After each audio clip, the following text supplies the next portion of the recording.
Hey guys, it's Jim here, and recently I made a video revisiting our Squier Classic Vibe Jaguar, and I said I was going to have some upgrades for it. And well, they're all in, it's all installed. So the modifications are as follows. We did put in the Fender Japan tremolo that has the lock on it, and let me tell you, outside of the lock, this guitar stays in tune so much better than with the stock tremolo system. I put in Graphtec saddles that I already had from another project to try and kind of darken down the tone a little bit and make sure the strings aren't slipping out of the slots so much. Success, very good. The pots have been replaced with high quality CTS ones. These pickups, these EP Customs with proper pots in them, oh my god, these are fantastic. I have no desire to switch the pickups on this guitar at any point now.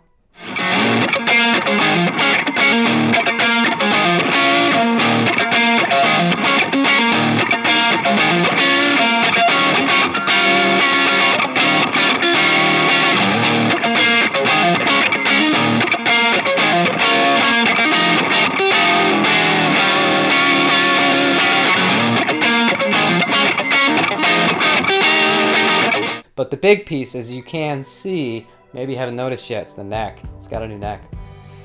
Now, we have an American Vintage 65 neck on this guitar. I was not shopping for a neck for this guitar. One of the places I shop for parts happened to have this in, and it was priced, I thought, incorrectly. It was cheaper than a new Vintera neck for a Jaguar. And I said to myself, that can't be right. It's gotta be something's wrong with it. No, it was mint. And before I could really second guess and think twice about it and let somebody else buy it, because it had just gone up that day, I bought it. Now here is the craziest part. On the American vintage guitars, they date the bottom of the neck. This one has my daughter's exact birthday. So what are the odds of that? Now let me tell you, between the way the guitar feels now, obviously it's infinitely better. I mean, I'm talking about a neck from a $2,000 guitar being put onto a Squier, but there is nothing Squier about this left anymore except the body. Everything else has been changed, and this guitar is phenomenal now. It really is. And even if you take the whole modifying a classic vibe thing out the window here, say I lose $50 to $100 swapping this neck for the other neck, because now I put the other neck for sale and I put the original trem on it, I put the original pickups with it, I put a set of other Jaguar pickups all lotted in just to be like, all right, take all of it, it's a lot. So if that sells for what I'm asking for, that means it's going to cost me $50 out of pocket to have this neck on it. And at that point, I've spent, what, $650 for a guitar with hand-wound EP Custom pickups, Fender Japan tremolo system on it, really nice Graphtec saddles on the bridge, and the bridge is doing a little bit better now with the tape installed, but that might get replaced later on. But an American Vintage 65, the exact 725 radius, I love, match of my 65 Jazzmaster neck. I am elated. I'm so happy.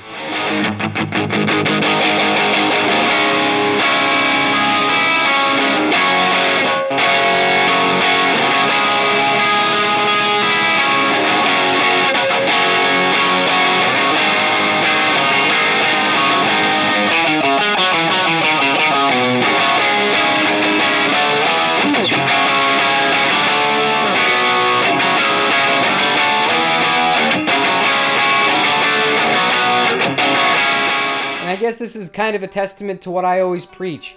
Take your time. If you take your time, you look around, you will be able to assemble something far cheaper. Because if you were to build this guitar at the Fender Mod Shop, that's at least $2,000, at least. And then you're more limited on what you can get with it. When you go this route, piece by piece, like I wasn't expecting to buy this neck. I just saw it. I knew I loved my 65 Jazzmaster, and I was like, yeah, it's the exact kind of width and shape I really like. It's mint condition, price was right, boom, bought it. Sell off the other parts that were on it. End of the day, under $650, I have a guitar with an American Vintage reissue neck, hand-wound pickups, solid bridge, Japanese tremolo system, gorgeous pink finish. I did pretty good. I gotta pat myself on the back here. And I think there's something about Jags, and I really liked that blue Jag I had. I really liked I had a 50th anniversary Lake Placid blue Jaguar I sold in an unfortunate situation to fund being able to move to California, back to California, about 3 years ago. And I never replaced it. And these guitars are similar to Mustangs to me. They have a special place in my heart and a special thing that comes out of me. I always want to play with a little more effects. I want to have not so much of like the high gain, like the modern high gain sound when I use one of these. I just want to like crank up like that dirty gain, like a TS9 cranked, or, you know, my Drive Master, and just kind of get that, you know, a mid-level gain stuff. It sounds so good. The guitar just plays so well now. It stays in tune so much better. It's a pleasure to sit and play with.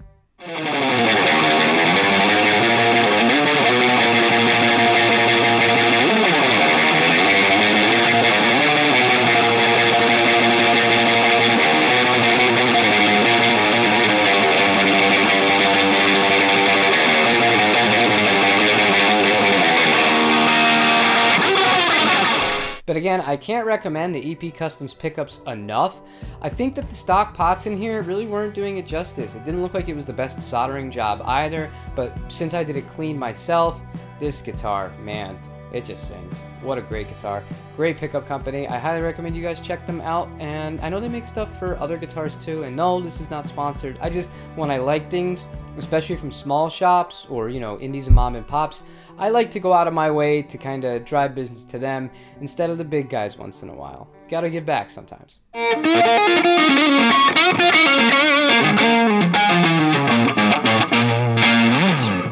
But that's gonna wrap things up. Let me know what you think of the new Fender Jaguar that we have. I mean, it's more Fender than Squier at this point, but fantastic. Really happy with it. Let me know if you've ever done something like this to one of your guitars and how it's come up, and if you still got it. Subscribe if you have not subscribed already. I really appreciate all the support you guys are giving me. Leave me a like, that helps as well. Comment like I said, and I will see you tomorrow for another guitar video. Take care, you guys.